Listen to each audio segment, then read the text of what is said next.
what I promised that I would do when I ran, and that's what we have done in the first 21 months since I've been in office, emphasizing the importance of this $830 million bond issuance for the infrastructure projects and the maintenance of our city. This funding is needed to maintain the critical public safety and public infrastructure systems that our residents rely upon, and they rely upon those type of investments every day.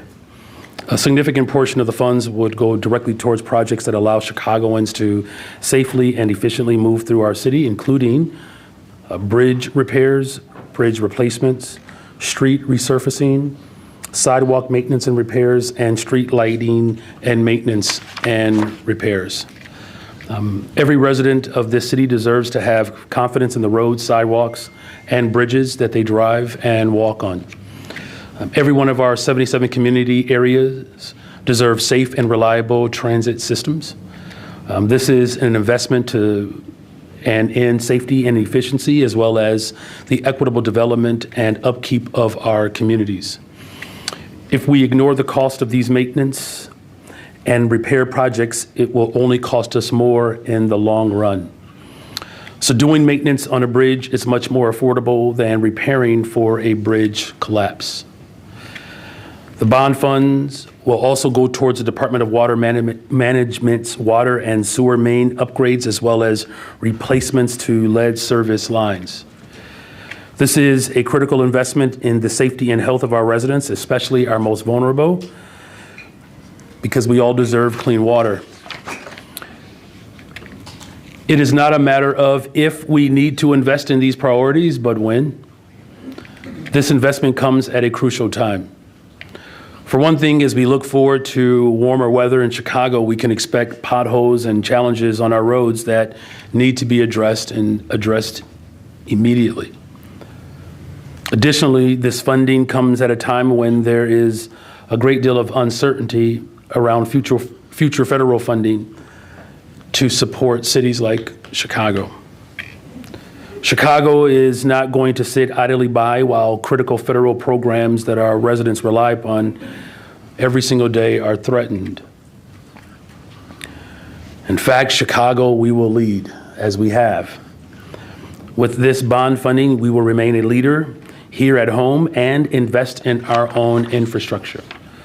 I look forward to continued conversations with alders to find solutions for investing in the health and safety of our residents and the vitality of our beloved city. I hope that we can approve this funding and improve the quality of life for residents from every single community area. Thank you for that, and now I'm happy to answer any of your questions. Okay, we'll start with AD. We have time for one question, one follow-up. Hi, Mayor. Hi. Could you or your finance team explain how we got here on the CPS pension issue specifically? The way your finance team talked about it during the budget process, CPS was supposed to use the proceeds of the TIF surplus to make that payment. So how did we end up where we are now? Jill? Thank you for the question. I think that's a very good characterization. We've been working with CPS regarding the MEABF payment. Of course, the process started in 2000 when they agreed to pay a portion of the amount that's allocable to their employees. The original agreement was that they would ramp up to paying the full amount allocable to their employees by this year. Last year we lowered that to $175 million instead of $250 million to stabilize the amount that they needed to provide as they move towards a fully elected school board, and ideally to financially disentangling from the city. The conversations this year definitely did revolve around that there would be sufficient TIF surplus funding for CPS to pay for the MEABF payment. The amount of TIF surplus going to CPS was $298 million, plus an additional $13 million to the building fund, which should be sufficient. They did budget some of that for other uses, leaving a balance that's unbudgeted of, I believe it's $139 million. And so, CPS is looking at, what their other options are. They also did not budget for their cost of the collective bargaining agreement, so that's part of the things that they're looking at as well at this point. So if the city had to draw down on its reserves, how much would it need to draw down, and what impact would that have on the city's general rainy day balance? So if we don't receive the $175 million from CPS, that is, a direct reduction in the revenues that we expected to receive in 2024. We are too early to, have our final numbers for year end and what the full impact of that would be on our balances and our reserves. Thank you, Jill. And just again to emphasize, CPS, the CEO made a commitment to make that payment. Hey, Mayor. Hey. When I asked why Alderman Martin's proposed ethics ordinance regulating the power of the law department was sent to rules, I was told from your office, quote, "The proposed ordinance is legally deficient on its face and requires further scrutiny in the Rules Committee where it can be properly vetted and analyzed." The mayor typically controls the Rules Committee. It's meeting today. Why isn't this being considered? Mary?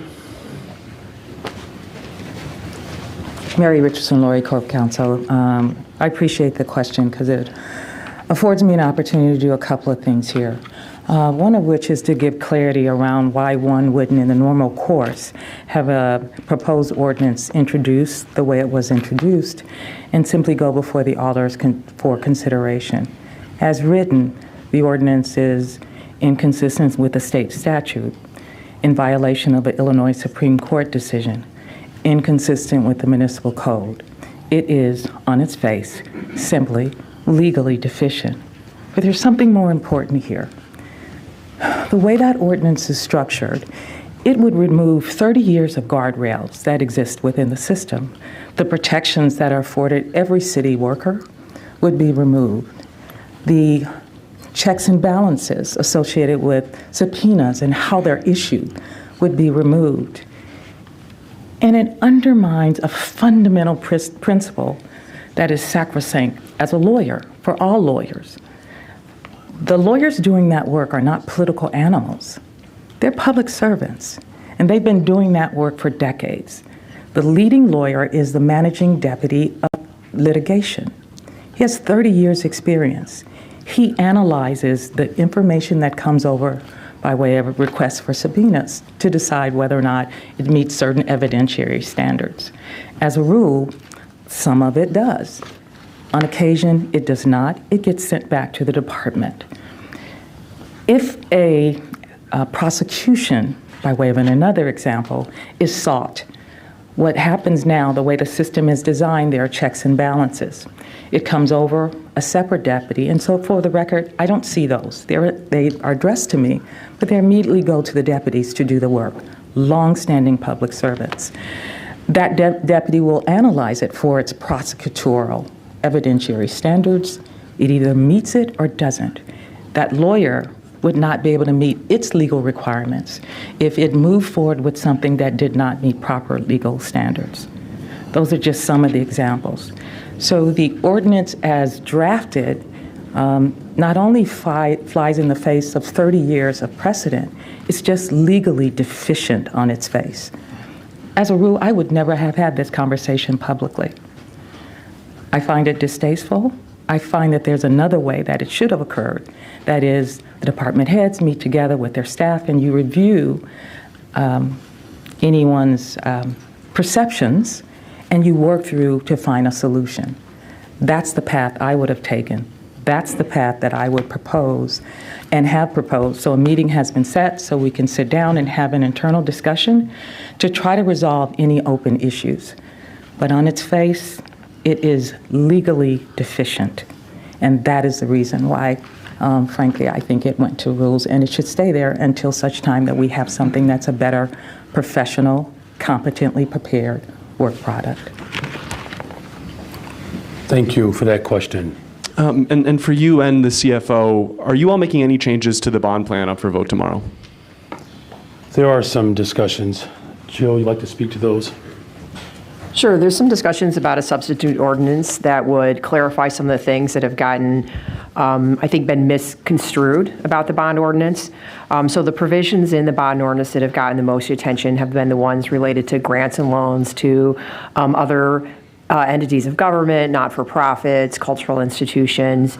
Those provisions have been in many prior bond ordinances that were related to capital spending and menu money, and they are in there solely for the flexibility for the aldermen to use their menu money for projects that are not sort of on the menu, that are not the streets and sidewalks and other types of CDOT projects that are typical of what they spend. Some of the aldermen do choose to use their money for grants, for schools, for parks, for museums in their ward. So that's solely there for that. That's been misconstrued as a piggy bank for the city to use for all kinds of things that we have no intention to use. And we've been clear that our intent is to use these bonds for capital improvement.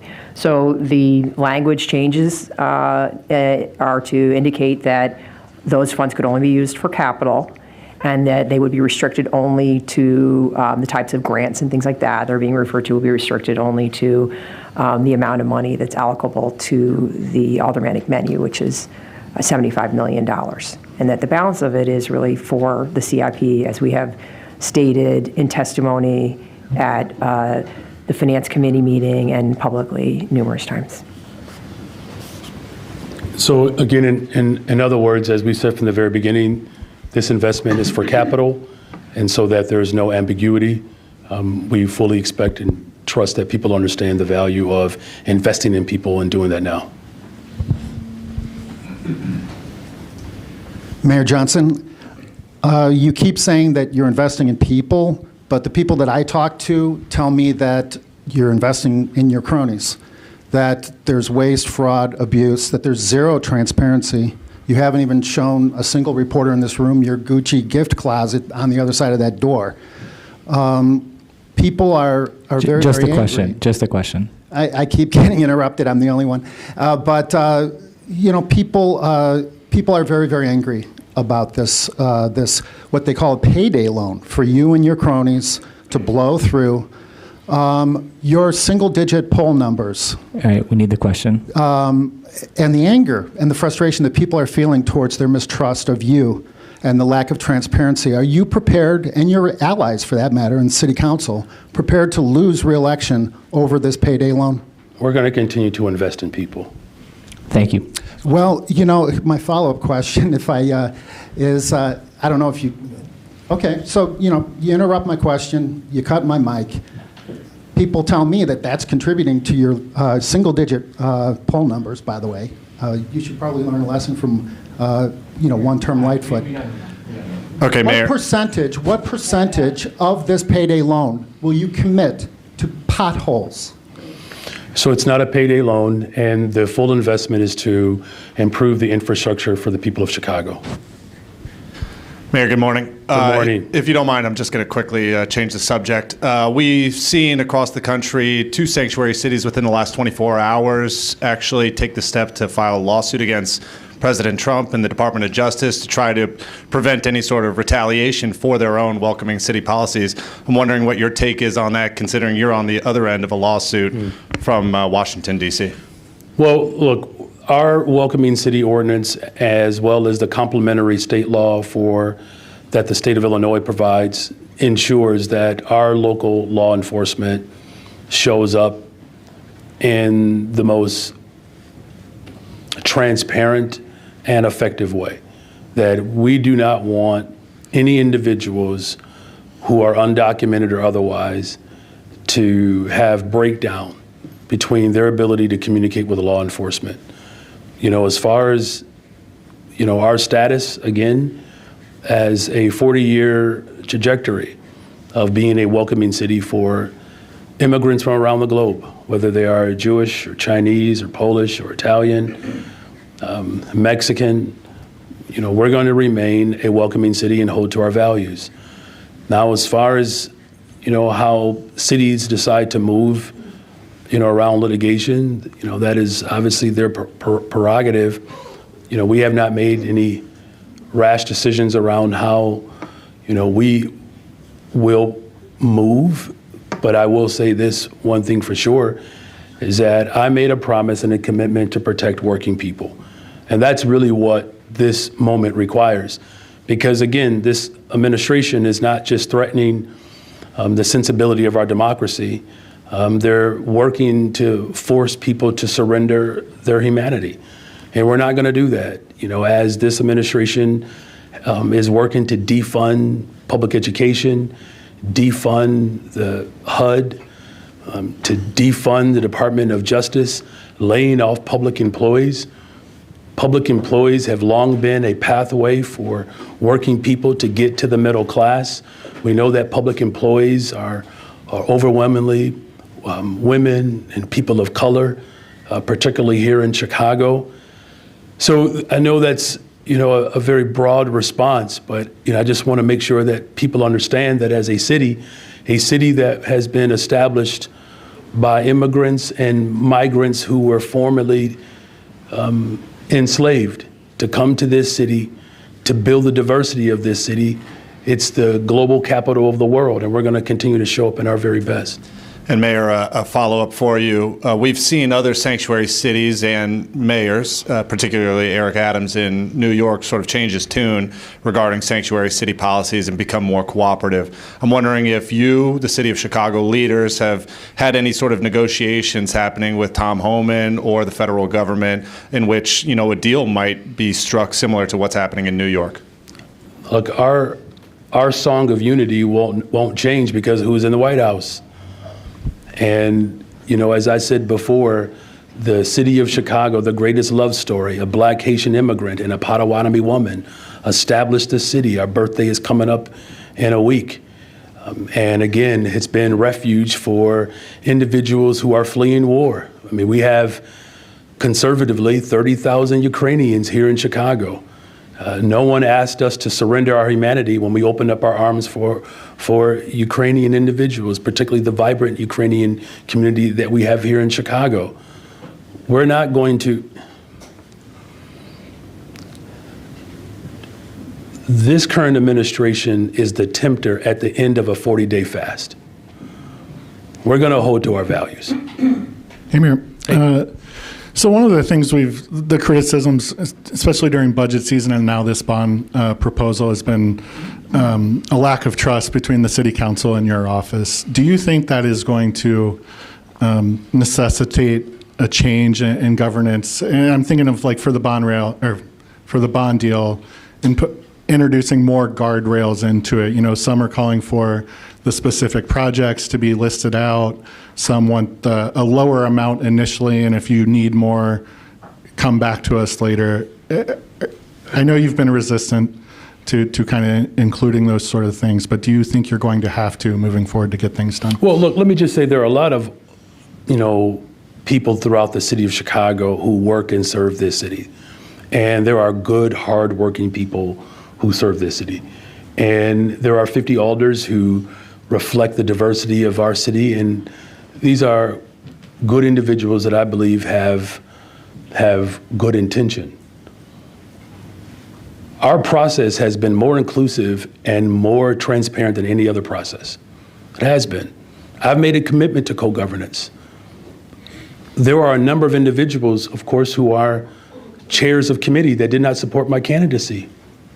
I don't know too many other administrations that would have been available for that type of collaboration.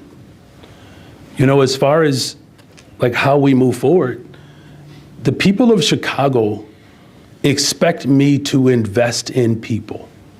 They do. And let me just say this. Here's how confident they are. I had a constituent, and Heather will remember this question. There was a constituent who came to the WTTW open forum, and she said, Mayor, you either fix these streets or fix my car. Guess what I'm gonna do? I'm gonna fix the streets. And I know that's what aldermen want. So this process is quite inclusive, but showing up for the people of Chicago is what we are expected to do. And that's what I've done for these first 21 months, and I'll continue to do that throughout my tenure. On the pension payment from CPS, I know the immediate concern is the 2024 payment, right? But you also passed the 2025 budget with that payment expected. Do you think an IGA, an intergovernmental agreement, should be agreed to before next budget season to ensure that's happening? Because it's obviously in dispute now. Yeah, no, that's a great question. Look, here's what we know we have to agree on, is that the board has to continue to build a muscle to be its inevitable independent body, right? And these entanglements that have existed over the course of decades in this city, we're working to detangle them. And we're working with the Board of Education to not only develop the muscle, but to demonstrate a real commitment to economic solvency. For too long, administrations have ignored the value of people's retirement. When you think about neighborhoods across this city, let's just talk about 60644. That's the zip code that I live in. It's Austin on the west side of Chicago. Pensioners contribute to our local economy. The average pensioner in the 60644 zip code is about $54,000 a year. $54,000 a year. I mean, we're not talking about people who are retired and are getting rich off their retirement. And so paying into people's retirement and making sure that we make a commitment to public education, that is the point here. I said that I was going to address the structural damage that I inherited, and that's what we're doing. And it's going to save taxpayer dollars, billions of dollars down the line.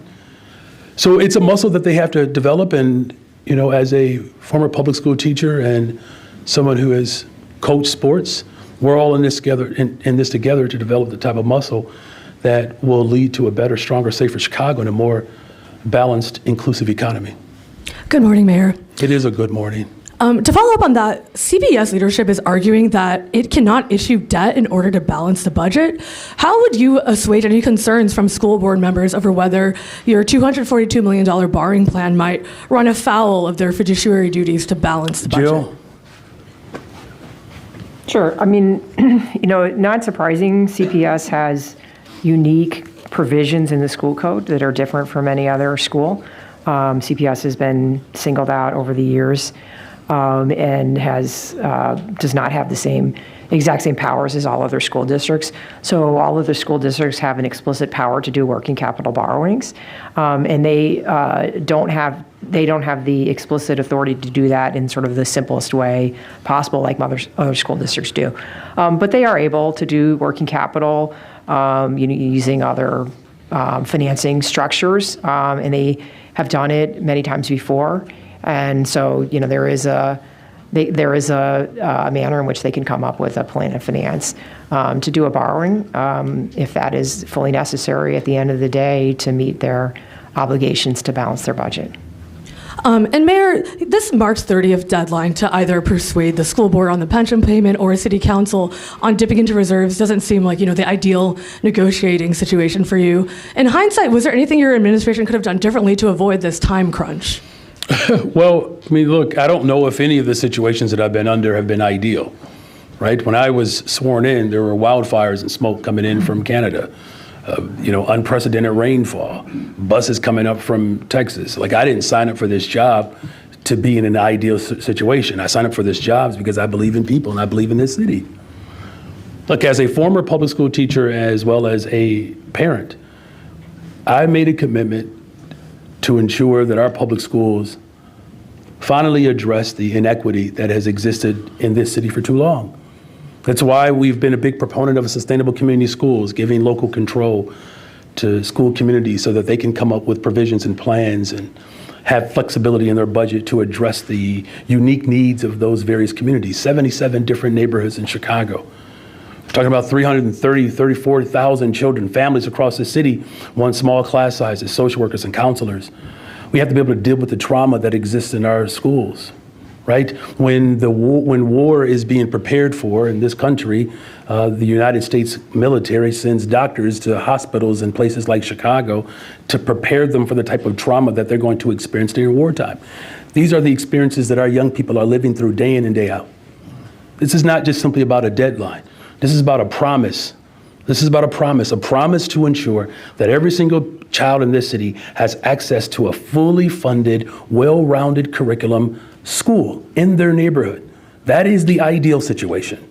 That is the ideal situation that we are fighting for.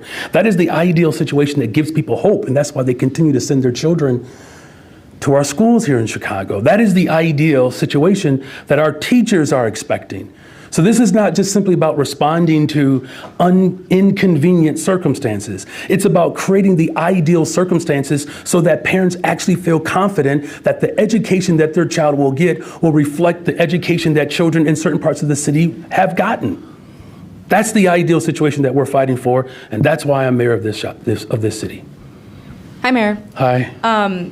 Reaching into the reserves to cover the shortfall created, by the pension payment would likely be concerning to credit rating agencies. Can the city's credit rating afford to take further downgrades, and what efforts are underway to help improve the city's credit rating ahead of next year's budget? We need progressive revenue. We need sustainable, reliable, progressive revenue. Everyone knows that. Everyone knows that. What I've repeatedly called for is for our city and our state to come together to ensure that working people are protected. And the way we do that is we have to challenge these large corporations, the ultra rich in this city, in this state, have to do more. Look, working people are darn near tapped out. We just are. We're trying to, not just keep up with mortgage, we're trying to keep up with the cost of living. Every time I look around, my child is asking me to sign them up for yet another activity that costs. And I want my children to have as many activities as possible. But that requires revenue, resource. And so what we're going to continue to do as a practice is to continue to find ways in which we can generate progressive revenue. That's why in Springfield we're working to make sure that the personal property replacement tax, that becomes available again for us. You all know where I stand when it comes to the real estate transfer tax. It's a good idea. And 97% of Chicagoans will receive a tax break. Check this out, 3% of the city of Chicago's tax base that has property that is valued over $1 million, with just an incremental shift, small one, over $1 million and over $1.5 million, we could generate $100 million conservatively to address the critical needs. We're talking about less than 3% of the population can help us generate $100 million yesterday. While the vast majority of working people in this city who do not have property that's valued over $1 million will receive a tax break. So we would give tax breaks to working people, ask the ultra wealthy or those who have a little bit more means to do a little bit more to generate revenue so that we can respond to the housing crisis, that we can respond to the education challenges that we have. So the point that I'm making is that I'm going to continue to do what I've been doing, is responding to the structural damage that I inherited, continue to make investments in our workers, continue to make investments for working people, and then challenge those who have had a little bit more cushion or greater cushion over the course of decades to show up stronger for this city. And then on Alderman Matt Martin's proposal to amend how the law department interacts with the OIG during investigations, Inspector General Witzberg said her office asked the Corporation Counsel to issue a written legal opinion on these issues, but that the law department declined to do so. Is that the case, and why not weigh in? Mary?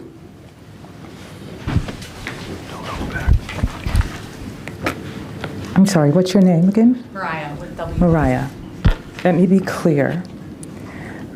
There has been no such request, but we will be issuing a full-throated legal opinion on the issues that she surfaced, and we will share it with the Alder Corps, who are should be privy to why the thing that she's proposing fails on its face.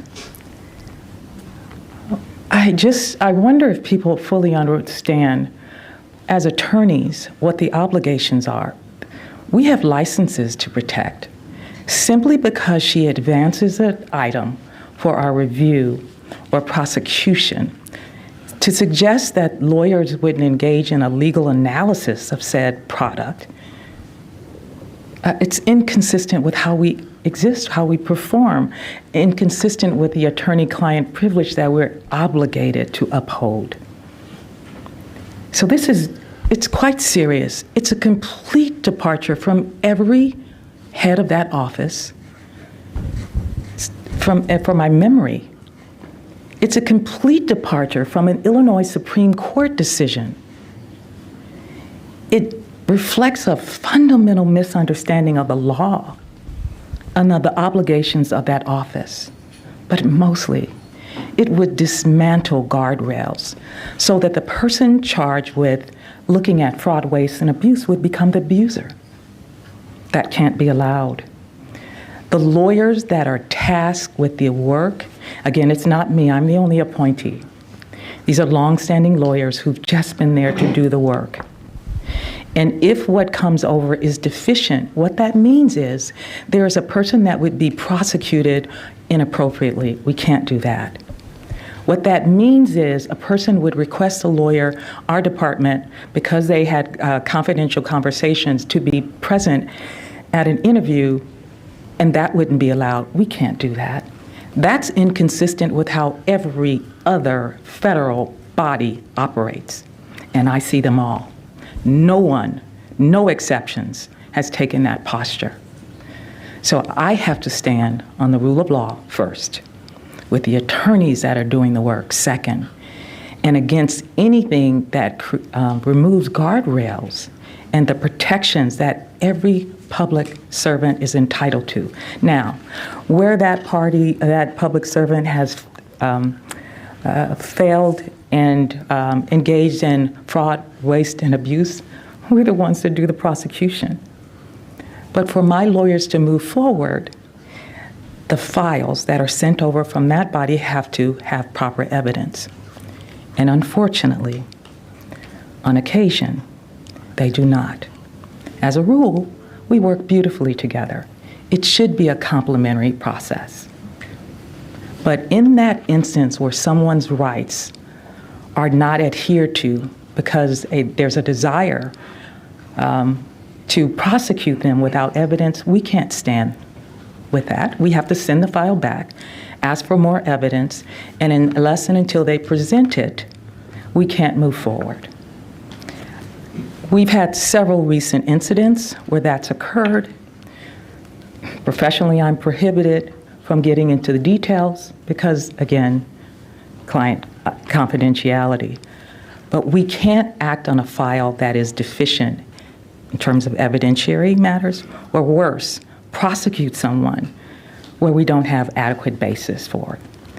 If someone is, just because someone is a public servant and is asked to go to an interview, if asked and we believe attorney-client privilege is at stake, the city's period interest, we participate. I do that with the U.S. Attorney's Office. I have deputies. It's usually a deputy-level person that participates in those. This is standard practice.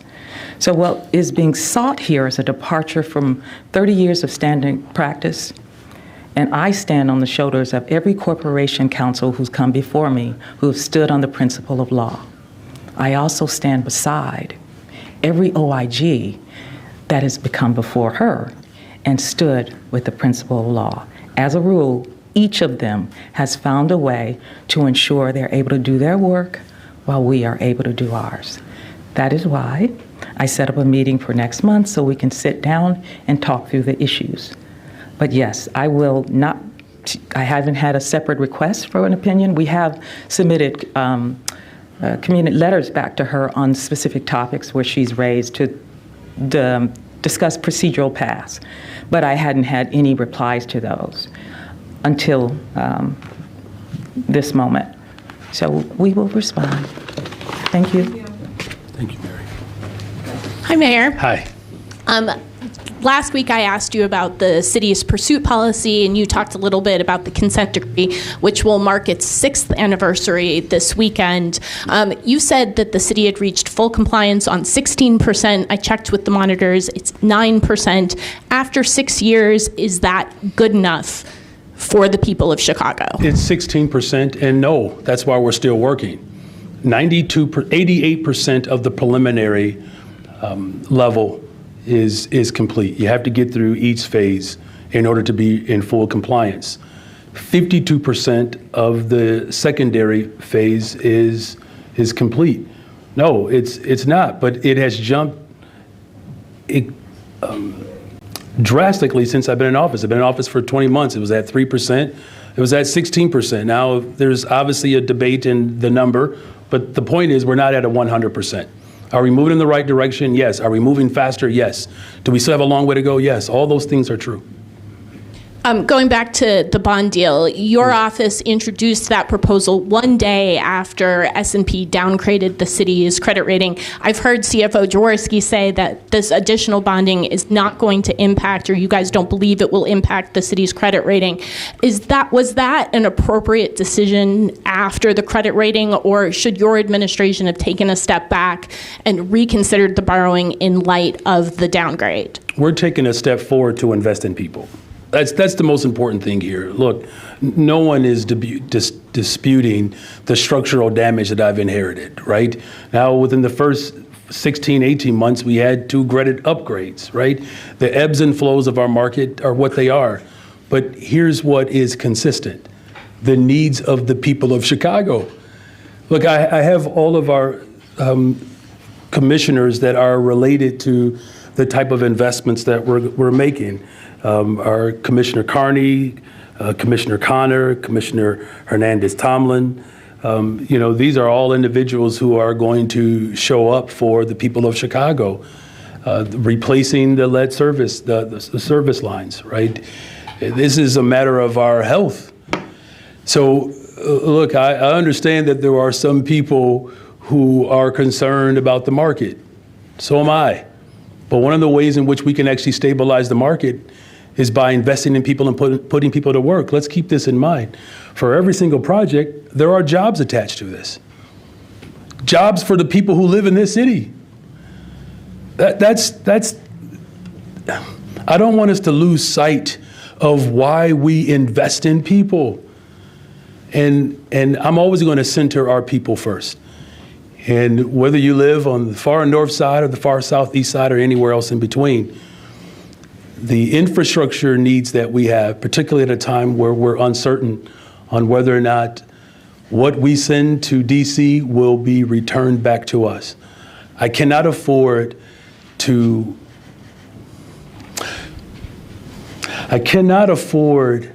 base our investments on whether or not the federal government is going to do its job. And we certainly cannot afford more deferred maintenance. We're going to show up for the people of Chicago, streets, lights, bridges, to ensure that the maximum safety can be experienced and that we can put people to work. Hey, Mayor. Hey. Wanted to pivot back to immigration just for a moment and questions you could potentially face in front of Congress.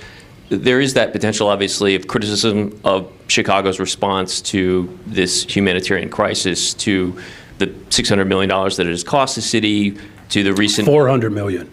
Well, over 400 million. Over 4 years, $400 million since 2022. Of the amount of money that the city has shouldered as a result of this, and to recent immigration enforcement efforts. I'm guessing, what is your counterpunch going to be to that? To our values? Yeah, that's not the questions of Congress. I mean, I get your question. That's not a counterpunch. That's just who we are. We're a city, again, that was established by a Black Haitian immigrant. That is the punch. We're responding to individuals who don't share our values. Look, Governor Abbott, because I know you like to talk about money, Governor Abbott spent $220 million to bus people across this country. That's $1,800 a person. $220 million, and refused to cooperate with us when we worked to bring order and structure to the damage at the border.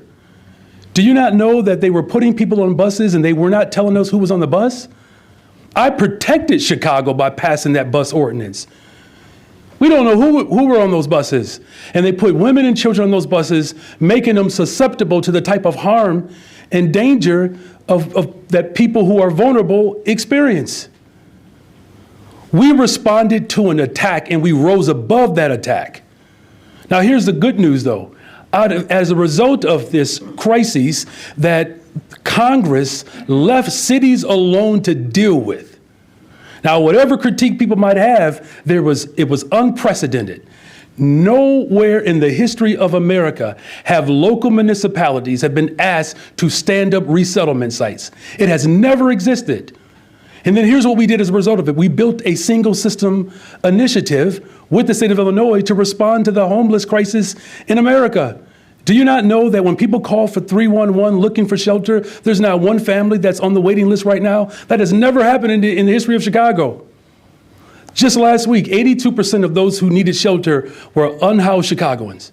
So not only did we respond emphatically by holding to our values, we actually built a system out of the crisis to respond to a need that no other administration had responded to. And the follow-up may be germane to you, could be germane to Mary.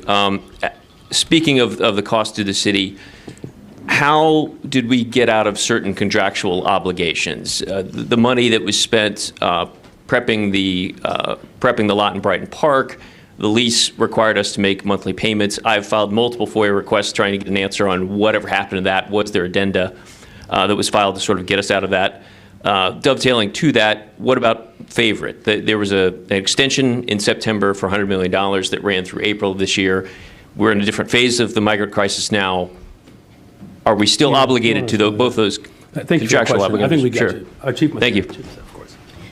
Hey, Christina Pastrani's Vice Chief of Staff. So with respect to Favorite, when there are those types of contracts, there are the extensions for an anticipated estimate of what the cost would be if we were functioning at full staffing using Favorite. As you know, we've transitioned several of our shelters to community-based contracts, and we actually have an RFP prepared for the remainder of those shelters to continue to have community-based partners provide those services.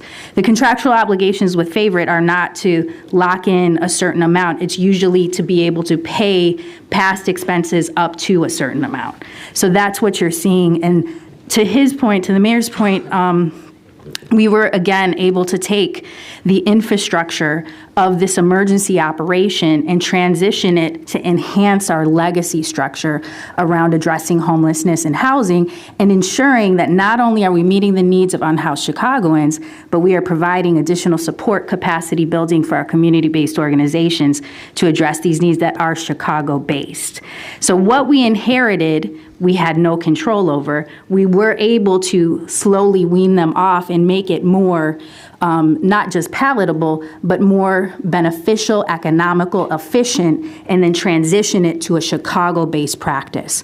So that's the process in which we undertook with this. And the lease in Brighton Park, were we able to get out of that? The lease in Brighton Park, I'm going to hand that over to Mary because I believe there's some legal implications with that. We'll get back with them on that. We'll get back to you. Get back with you on that. Thank you for that. Thank you for those questions. Good morning, Mayor. Good morning. The Inspector General has argued that the law department treats her office more like a third party and not like an internal organization when it comes to attorney-client privilege. And in that memo a few weeks ago, she argued that the federal government has had to rectify a similar issue. Does the law department believe that her opinion of the access that her office should be afforded I believe Mary is just reflective responded of to that already. She already responded to that in her 2 questions ago. But if you want to just add that last part about the commitment to both entities within city government. Sure. Restate your question, please. If you could just touch on specifically attorney-client privilege. I know you touched on it a little bit more broadly, but she believes that as an internal organization, they should have full access to what would typically be privileged to a third party. So that's not how a privilege works. They are not the attorneys on the matter. There is one legal authority by statute, by code, by case law. It's the Department of Law.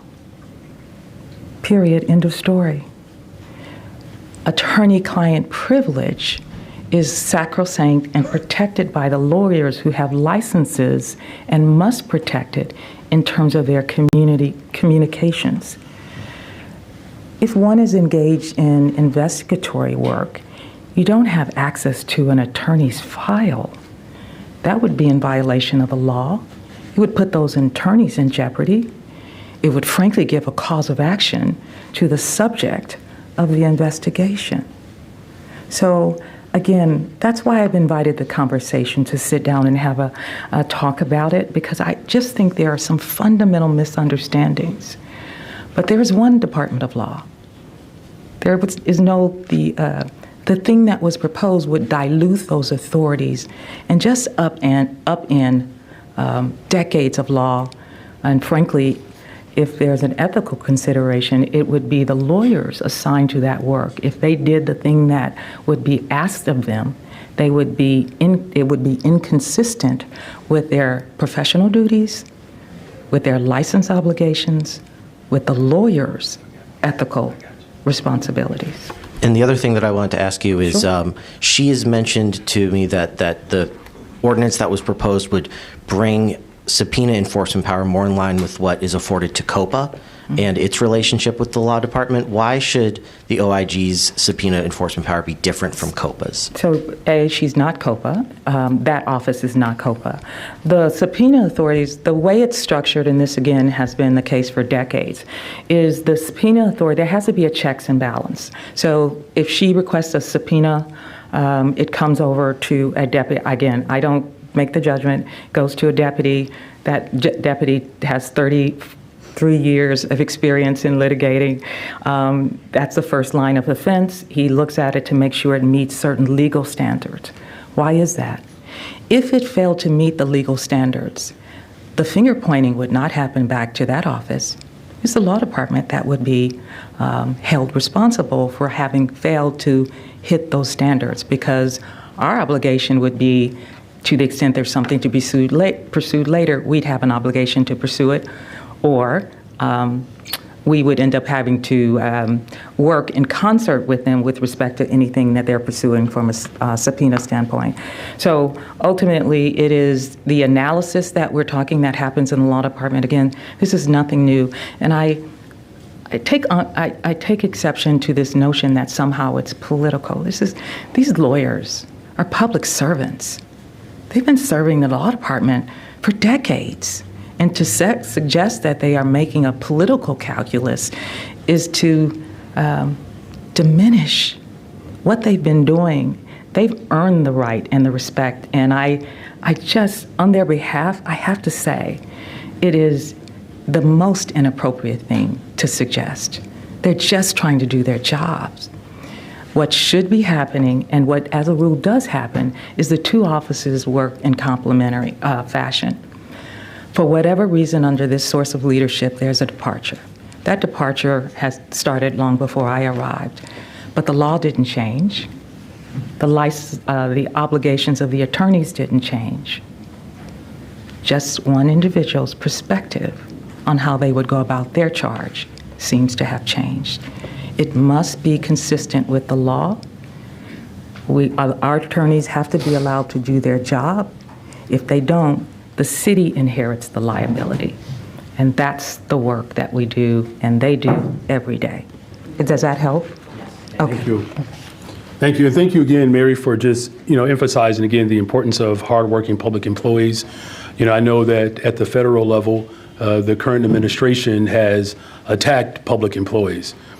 I know that there are good, hardworking people in this building who love this city, who are serving this city, and a couple of which I did not acknowledge, so I do apologize. Our Chief Operations Officer, John Robertson, is here. I have two deputy mayors, our Deputy Mayor for Immigrant, Migrant, and Refugee Rights, Ponce de Leon, as well as our Deputy Mayor for Community Safety, Gary Gatewood. Hi, Mayor. Hi. So we know that there are lots of questions about what could happen in Washington and how that funding could affect what comes to Illinois. Governor Pritzker presented a very austere budget. Does that mean the city is now adjusting what its requests are for the legislature? And can you offer a little bit of how you might be adjusting what you'll be asking? That's pretty good, Shia. Look, as I said before, what the state of Illinois is dealing with, state of Maryland, states across the country, cities across the country are dealing with these deficits. And these are heavy lifts in this moment. So I do want to acknowledge that. And, look, we fought hard to secure $426 million from the federal government to respond to the victims of flooding back in 2023. So, we're moving full speed ahead to repair the damage in those homes, as well as make sure that individuals who are repairing that damage reflect the neighborhood where the damage occurred. So there is some uncertainty. If I get this right, I believe, Tina, that about 80% of the funding for CDPH is through grants, 85% federal grants, right? So there are some real challenges. I make no mistake about that. And this is why local governments as well as state governments will have to show up in a stronger way. Now, in the city's budget, we did have cuts across the board. And I'm not going to look back at our commissioners because I know I'm going to trigger them in a second. But they worked hard to find the 3%. It was only 3%, right? Correct. Yeah. Okay, all right. They said only, sure, Mayor, only. They found those efficiencies, and that wasn't easy, and they found them. But we didn't have to lay people off. We didn't have to cut services. In terms of our request, look, our state and its vibrancy is certainly connected to the vibrancy of the city of Chicago, and everybody's in agreement with that. Our requests are not that much different than any other municipalities across the state. We still need more support for special education, for bilingual education, transportation within our public schools. So those requests we're still holding strong to those. Our chief operations officer, part of his portfolio and the 20 plus years of service that he has lended to the city and the county, he has been a part of every single department in the city of Chicago over the course of his time, and we're looking very closely at Chicago Transit Authority and how we can have more equitable funding. Help me out here, COO Robertson. I believe CTA we attribute for what percentage of the overall transportation input into the state? Over 80%. Over 80%, but we get what back? About 40%. About 40% back, right? So that's an unequitable distribution in terms of our output. And so we want balance and equitable structures that complement who we are as a city. And then, as I've mentioned before, progressive revenue is one that we are still paying attention to. But there are mayors across the state. We're all in agreement that the LGDF structure is woefully underwhelming, right? So we want to see some progress there, and we'll continue to push the General Assembly to help support local municipalities. And then, of course, as I said before, the personal property replacement tax and the telecom tax, just some areas of cleanup that we need to do to ensure that there's revenue available for our cities. The last thing that I'll say to this is working people in the city of Chicago elected a working class man to fight for working class people. And that doesn't change because the circumstances are in flux. We have to remain committed to our overall agenda to repopulate Chicago with working people. Right now, we can conservatively get 400,000 more people in Chicago. Aren't we looking forward to 400,000 more people in the city of Chicago? We are, and that's going to help increase our tax base. It's going to put more people in homes. It's going to make sure that our schools are vibrant with young, smiling, diverse faces across the globe. So in other words, my commitment to working people has not changed. We're going to push to ensure that investments in our city, reflect the output of our city. Very good. You're getting ready for that March 5th hearing in Washington. Who did you call, or who have you called for advice on how? Jesus. Yeah. I'm calling on the name of Jesus. I mean, there are a number of people. I text Mayor Lightfoot. I texted Mayor Lightfoot a couple of days ago. We had a text with Arnie Duncan. He's had his share of hearings. There are a number of people. I've spoken to Congressman Davis, Congressman Jackson. Those just to name a few. I'm talking to everyone. This is about Chicago. This is not about, Brandon Johnson. I am part of a long legacy of leaders in this city and this state that have stood up for working people. And that's essentially what I'm prepared to do on March 5th, is to stand up for working people. The city of Chicago continues to lead the way. Housing, behavioral health, when it comes to the education system, The way we are showing up in community safety, our Deputy Mayor Gary Gatewood can attest to this. We're down 25% in violent crime just this year alone. The month of February, I believe we're up 37% reduction in violent crime as a whole. Since I've been in office, we've seen a reduction in violence every single year that I've been in office. There's been an overall reduction in violence, but we've also have increased our investments in young people, $20 billion of new investments just with Department of Planning and Development. I hope I get this right, John. I believe it's $11 billion just last year, 37,000 construction jobs, almost 10,000 units for new units. Now that's a little ways to go to get to 400,000, but we have almost 4,000 affordable homes that we've built. The city of Chicago is vibrant and it's strong, even within these difficult times and the challenges that my administration has faced. There's not one thing that I said that I was going to do and fight for when I ran that I have not addressed. You're welcome. Hello, Mayor. Hello. A point of privilege. I don't need 400,000 extra people. It's going to make my commute even worse. All right. So it won't be extra people, by the way. Now, if we get over 400,000, then come and see me. So I did want to also just ask you about your trip to D.C. next week. One might observe that these press conferences will be rather tame compared to the questioning that you are going to get from these members of Congress, and particularly the Republicans. How are you preparing for that, and do you expect that you'll be able to actually convey the message that you're going there to give? Well, on Sundays, I usually sit down with my wife and children. We just have a reflection of the week. This week, they behaved as the Republican Party, and were taking me through a series of questions in preparation for this hearing. Look, in all seriousness, our country is under attack from within our country. There are individuals that are playing on people's fears and living in this hyperbolic space that, quite frankly, is not healthy. And it's unfortunate that we have an administration that is as incorrigible as it is. But we're going to hold to our values.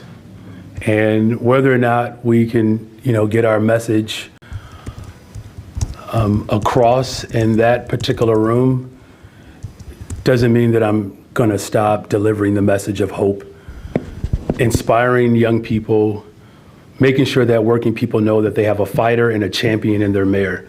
There's no other mayor that has released the amount of TIF dollars back into our taxing bodies. We have more young black men registering for college. We have a diverse makeup, of which the last I checked, 65% of this administration were women. We have families, whether you're in Andersonville, or Bronzeville, who want better quality services. That's why this investment that we're making for infrastructure is important. It's why I'm not backing down. And I've never backed down in a fight.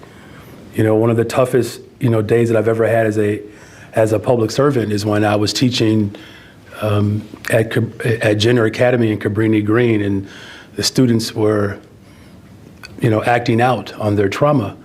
And by the time I got the room to quiet down, one of my students raised her hand and said, "Mr. Johnson, you shouldn't be teaching here. You should be teaching at a good school." Because for so long in this city, working people have been abandoned. You have young people who don't believe that they deserve value. I'm changing that. People are valued in this city, and especially working people. And I don't care which congressperson believes in that or not.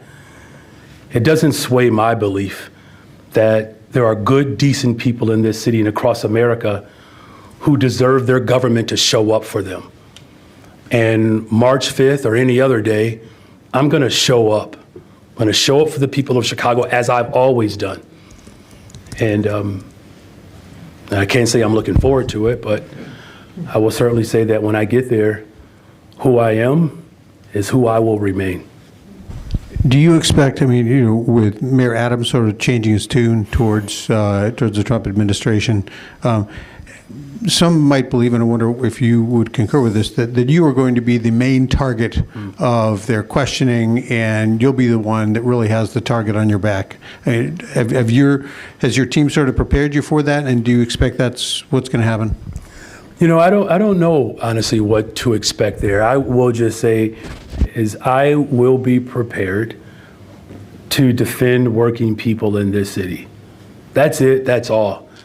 That when it comes to our delivery of government, when it comes to our commitment to government workers, when it comes to our commitment to this democracy, that's the beauty of Chicago, that we have faced many challenges over the course of, I should know this, I believe we turned 188 on March 4th.